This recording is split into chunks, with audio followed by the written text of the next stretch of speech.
దేవుని పరిశుద్ధ నామమునకు వందనములు. మన రక్షకుడు ప్రభు అయిన యేసుక్రీస్తు పేరట మీకు శుభాభివందనాలు తెలియజేసుకుంటున్నాను.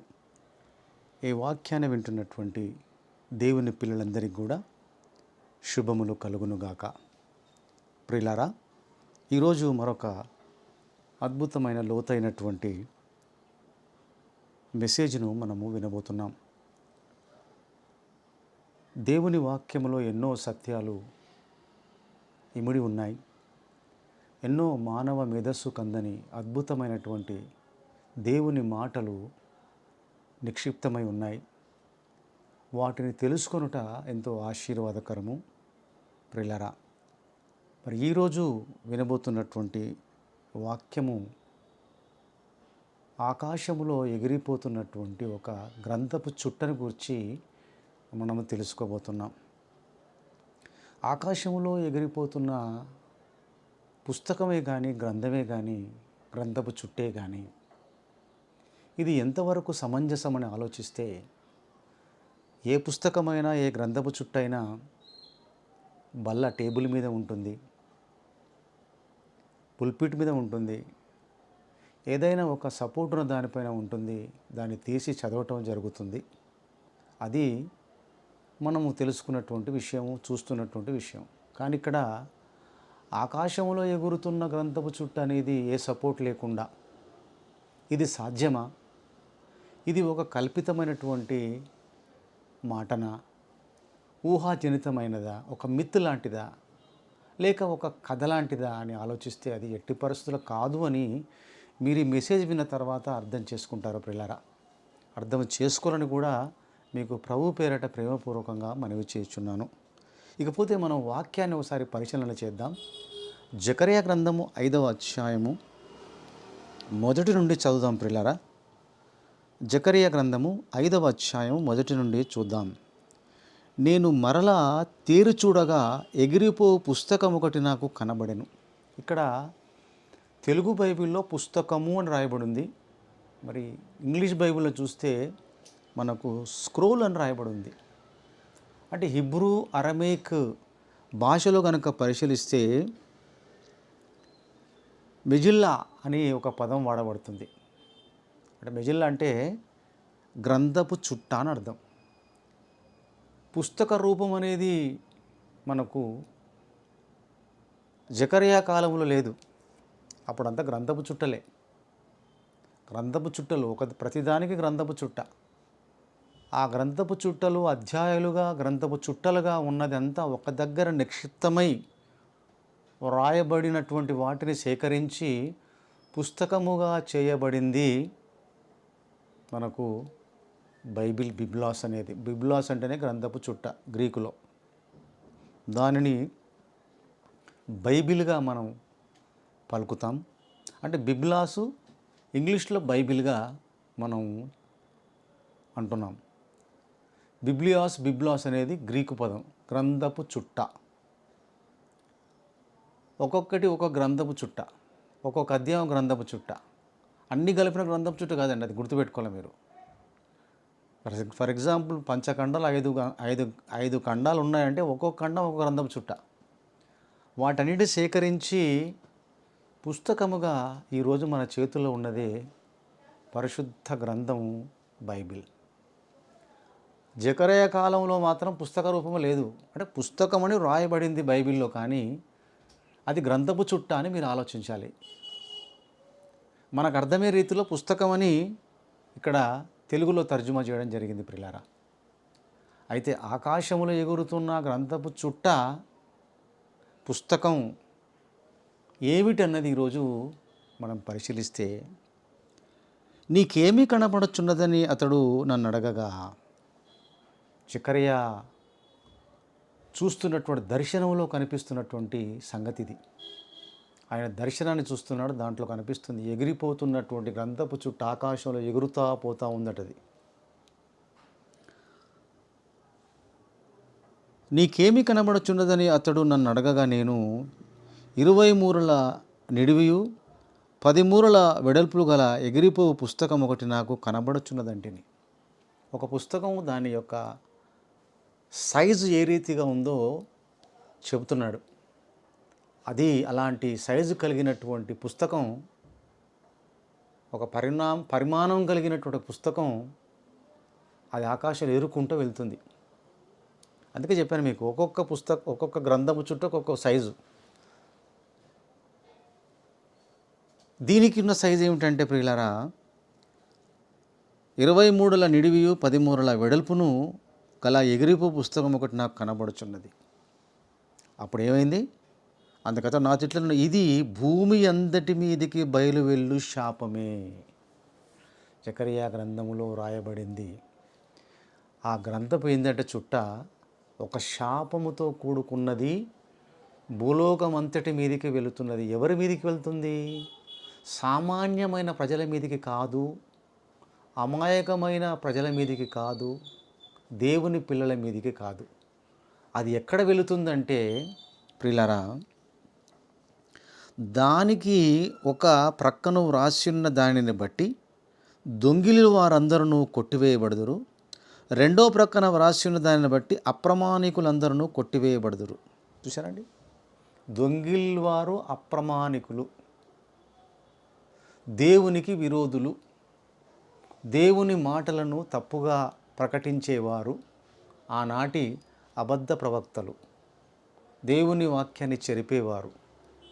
ఆ కాలంలో ఉన్న వాళ్ళ పైకి బయలు వెళ్ళిన శాపమని ఇక్కడ దేవుడు తెలియజేస్తున్నాడు ప్రియులారా. ఇదే సైన్యములకు అధిపతియగు యెహోవా వాక్కు, నేనే దానిని బయలుదేరజేయున్నాను.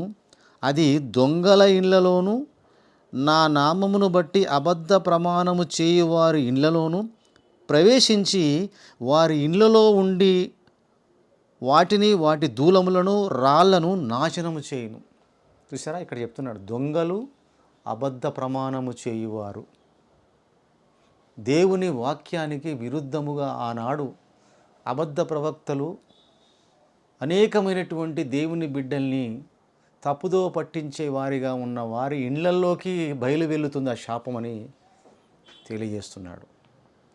అయితే ఇండ్లలోకి వెళ్ళినటువంటి ఆ శాపం అబద్ధ బోధకులను, అప్రమాణికులను, దొంగలను, వారిపైకి దాడి చేయకుండా ఆ శాపం ఎక్కడికి వెళ్తుందో ఒకసారి మీరు చూడండి.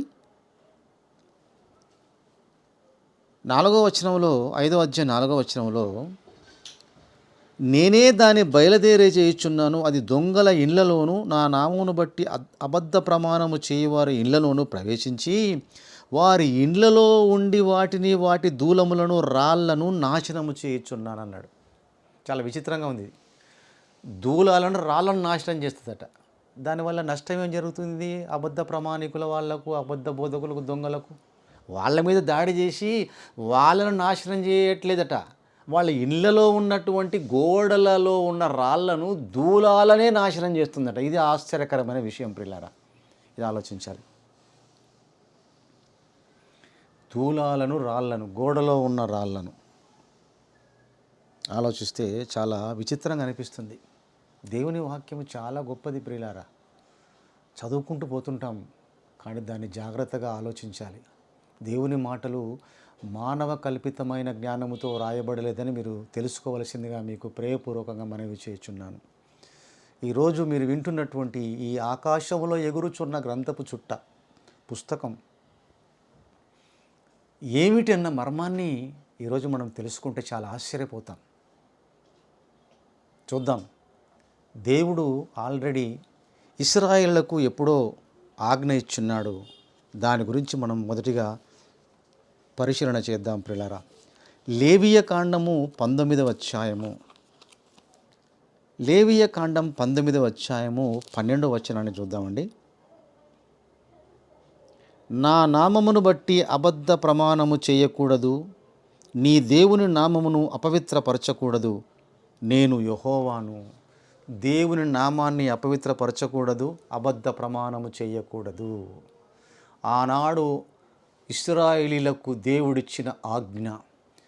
ఆజ్ఞ అతిక్రమించినటువంటి అప్రమాణికులు, దొంగలు దేవుని యొక్క మాటలను అబద్ధ ప్రమాణాలు చేసి ప్రకటించి ఎందరినో దేవుని పిల్లల్ని తప్పుదో పట్టించే వారి పట్ల దేవుడు కఠినంగా ఉంటాడని ముందే హెచ్చరించున్నాడు. పిల్లలు ఆ హెచ్చరికను విన్నా కూడా భయపడక ఆనాడు ఎందరో అబద్ధ బోధకులు, దొంగలు, అప్రమాణికులు ఎందరో కూడా ఆనాడు ఇశ్రాయేలీలను తప్పుదో పట్టించడానికి ప్రయత్నించిన దాఖలాలు పాత నిబంధన గ్రంథములో కోకొల్లలుగా కనబడతాయి. ప్రియులారా,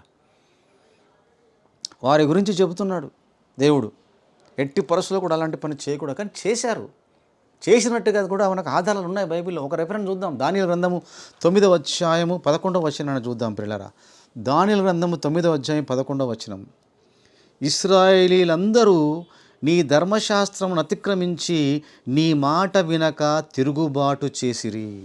మేము పాపము చేసితిమి గనుక నేను శపించదనే నీవు నా దాసుడకు మోషే ధర్మశాస్త్రమందు ప్రమాణము చేసినట్లుగా ఆ శాపమును మా మీద కుమ్మరించితివి. ఎంత క్లియర్గా ఉంది చూసారా? దేవుని యొక్క మాటలను అతిక్రమించారు. దేవుని నామానికి అపకీర్తి తెచ్చారు. దేవుని నామానికి అపవిత్రతను అంటగట్టారు. పిల్లలు ఆనాడు ఇశ్రాయేలీయులు అనేకులు.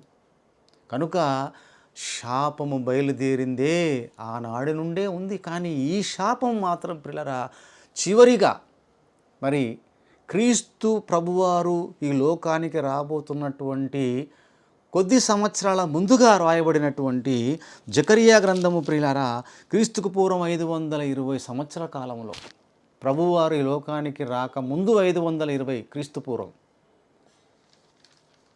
రాయబోతున్నటువంటి ఈ లేఖనాలను మనం ఒక్కొక్కటిగా పరిశీలిస్తే రాయబడినవి ఆశ్చర్యానికి గురవుతాం.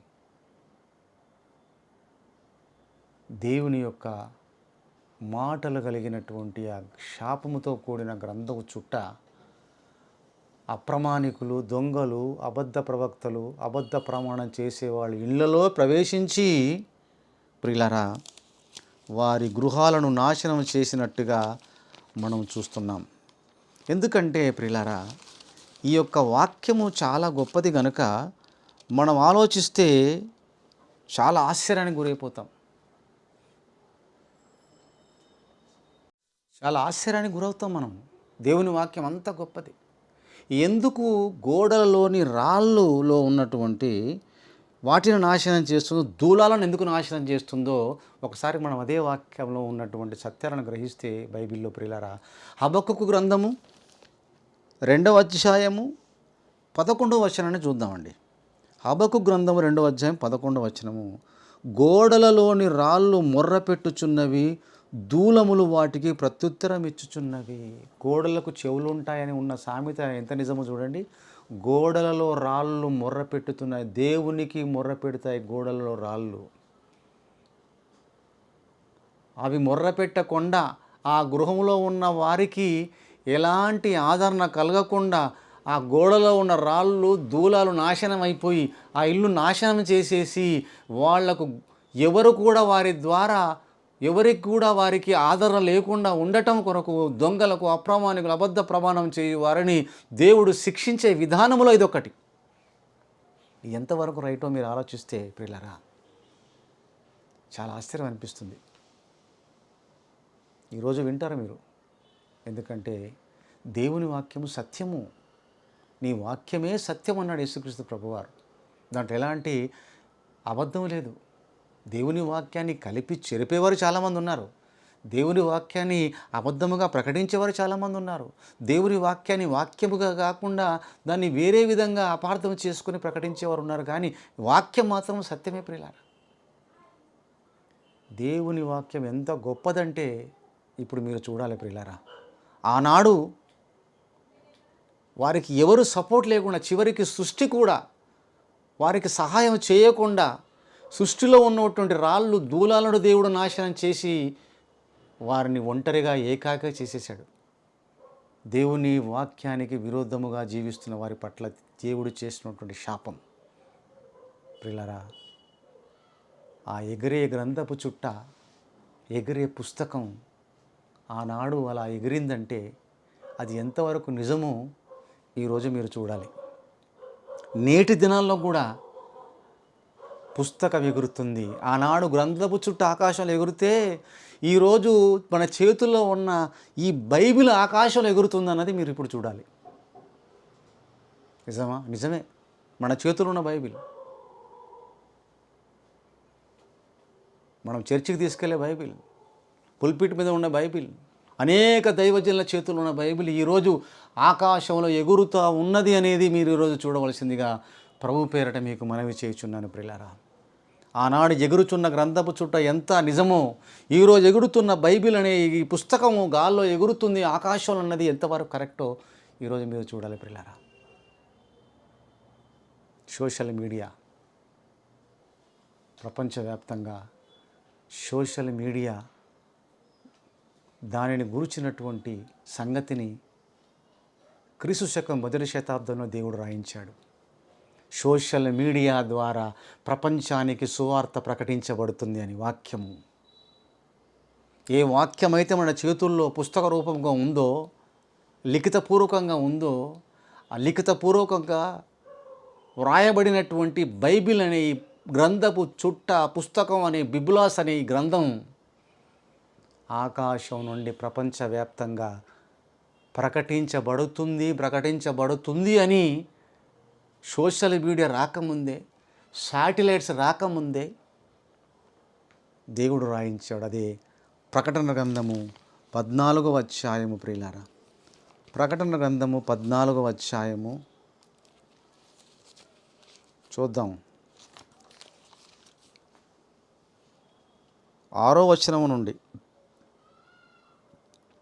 అప్పుడు మరియొక దూతను చూచితిని. అతడు భూనివాసులకు అనగా ప్రతి జనమునకు, ప్రతి వంశమునకునకు, ఆయా భాషలో మాట్లాడే వారికిని, ప్రతి ప్రజకును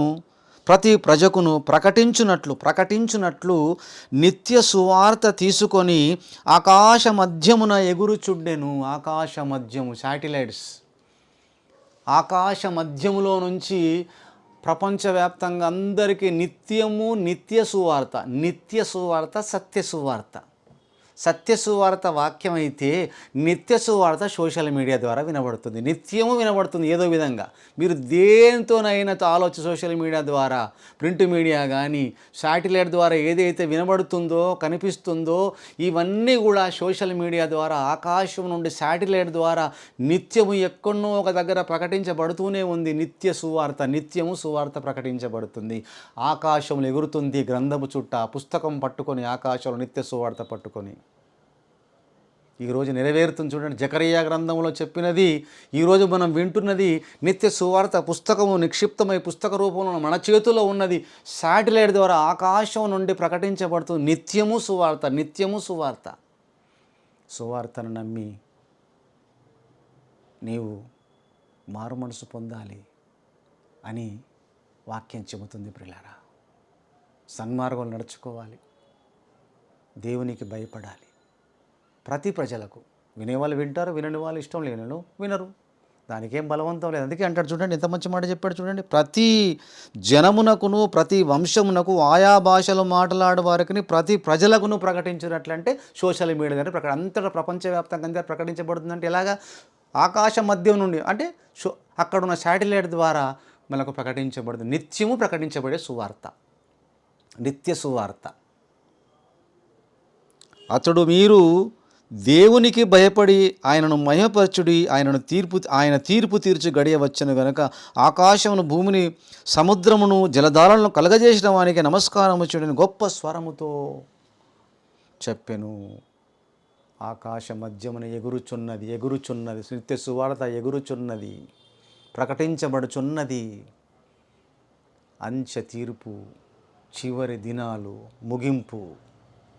ప్రియులారా, ఆలోచించండి. ప్రపంచాన్ని ఒకసారి మీరు ఆలోచించండి, ఎలా ఉందో పరిస్థితి. భూకంపాలు, సునామీలు, వరదలు, యుద్ధాలు, మారణ హోమము, తెగుళ్ళు, భూకంపాలు, కరువులు, ఇవన్నీ ఆలోచిస్తే మీకు ఏం గుర్తొస్తుందండి? యేసు ప్రభు చెప్పిన రెండవ రాకడ గుర్తులు రావట్లేదా?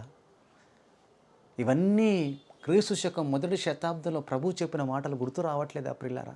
ఇవి నిజాలు కావంటారా ప్రియులారా? ఆలోచించండి ప్రియులారా. ఎప్పుడో చెప్పిది ఈనాడు నెరవేరుతున్న, ఎన్నో నెరవేరుకుంటూ వస్తూనే ఉన్నాయి. నిత్య సువార్త, నిత్యము సువార్త ప్రకటించబడుతుంది ప్రియులారా. వాక్యాన్ని నువ్వు నమ్ముతావో నమ్మవో నీ ఇష్టం. బలవంతము చేయమని ఎక్కడా బైబిల్లో రాయబడలేదు ప్రియులారా. ఆలోచించమంటుంది. చివరిగా చూడండి ఒక మాట, యోహాను సువార్తలో ప్రభు చెప్పిన మాట చూద్దాం ప్రియులారా. 12వ అధ్యాయం యోహాను సువార్త 48 నుండి 30 వచనాల వరకు, 50 వచనాల వరకు, 48, 49, 50 వచనాలు. నన్ను నిరాకరించి నా మాటలను అంగీకరింపని వానికి తీర్పు తీర్చువాడు ఒకడు కలడు. ఆ మాట వింటే వింటావు, లేకపోతే నీ ఇష్టం. నేను చెప్పిన మాటే అంత్యదినమందు వానికి తీర్పు జడ్జిమెంటు. ఏ వాక్యమైతే నిత్య సువార్త ప్రకటించబడుతుందో ఆ వాక్యమే తీర్పు తీరుస్తుంది. ఏలైనగా నా అంతటా నేనే మాటలాడలేదు. యేసుప్రభువు చెప్తుంది, నే సొంతగా మాట్లాడలేదు ఆ మాటలు. నేను ఏ మనవలెనో, ఏమి మాటలాడవలెనో దానిని గురించి నన్ను పంపిన తండ్రియే నాకు ఆజ్ఞ ఇచ్చున్నాడు గనక ఆజ్ఞను నేను అతిక్రమించక, ఆజ్ఞను నేను శిరస వహించి, ఆజ్ఞను నేను నెరవేర్చడంలో దేవుడు చెప్పిన మాటలు నేను భూమి మీద చెప్పేశాను. కనుక ఆ చెప్పిన మాట తీర్పు తీరుస్తుంది. అది దేవుని మాట, దేవుని వాక్యం. మరియు ఆయన ఆజ్ఞ నిత్య జీవమని ఎరుగుదును కనుక నేను చెప్పు సంగతులను తండ్రి నాతో చెప్పిన ప్రకారము చెప్పుచున్నాను. తండ్రి చెప్పిన మాటలేనయ్యా, నా మాటలు కావు. యేసు చెప్పిన బోధ, యేసు చెప్పిన మాటలు. పరలోకమందున్న దేవుడు ఈ సృష్టించిన వాడు, యేసును భూమి మీదకి పంపినవాడు. దేవుని మాటలు, నిత్య సువార్త ఆకాశంలో ఎగురుతూ ప్రపంచవ్యాప్తంగా ప్రతి జనమునకు, ఆయా భాషలు మాట్లాడేవారికి, ప్రతి ప్రజలకు ప్రకటించబడుతుంది. ఆకాశంలో ఎగరటుతున్న పుస్తకం, ఎగురుతున్న గ్రంథము చుట్టూ అంటే సోషల్ మీడియా ద్వారా ఈరోజు నెరవేరుతున్నది ఆ యొక్క వాక్యం ప్రియులారా. దేవుని నామానికి స్తోత్రం కలుగునుగాక. ప్రియ సహోదరి సహోదరుడా, దేవుని పిల్లలారా, ఆలోచించండి. దేవుని మాటలను మనం శిరస వహించాలి. దేవుని మాటలు మనము గైకొనాలి. దేవుని మాటలను మనము ఎప్పుడు కూడా పాటిస్తూ ఆత్మీయ జీవితంలో బలపడుతూ మనం ముందుకు సాగాలి. ఎందుకంటే ఆ మాటలు నిన్ను రక్షిస్తాయి, ఆ మాటలు నిన్ను బలపరుస్తాయి, ఆ మాటలు నిన్ను కాపాడుతాయి, ఆ మాటలు నిన్ను ఆశీర్వదిస్తాయి ప్రియులారా. ఆ మాటలు నిన్ను పరలోకానికి తీసుకెళ్తాయి. కనుక ఈ మాటలను దేవుడు దీవించి ఆదరించునుగాక. ఆమేన్. ప్రార్థన చేసుకుందాం. తలలు వంచండి ప్రియులారా. దయగల మా తండ్రి, పరిశుద్ధుడైన దేవ, మీకు స్తోత్రములు చెల్లించుకుంటున్నాము నాయన. ఆకాశంలో ఎగురుతున్నటువంటి గ్రంథపు చుట్టను గురించినటువంటి మర్మాన్ని మేము తెలుసుకున్నాం. మీకు స్తోత్రము నాయన. ఇటు వాక్యాన్ని విన్న నీ ప్రియమైన పిల్లలను దీవించి ఆశీర్వదించండి. వారికి మీ కృప అనుగ్రహించండి. ఈ సత్య సువార్త విన్నటువంటి పిల్లల్ని దర్శించండి. మీ నామానికి ఘనత, మహిమ, ప్రభావం కలుగులాగున మీరే ఘనత, మహిమ, ప్రభావం కలిగి మమ్మల్ని అందరినీ దీవించి ఆదరించి ఆశీర్వదించమని ఈ ప్రార్థన మీ ప్రియకుమారుడు మా రక్షకుడునైన క్రీస్తు యేసు పరిశుద్ధ నామమున ప్రార్థించి మిక్కిలి వినయముతో వేడుకొనుచున్నాము తండ్రి. ఆమేన్.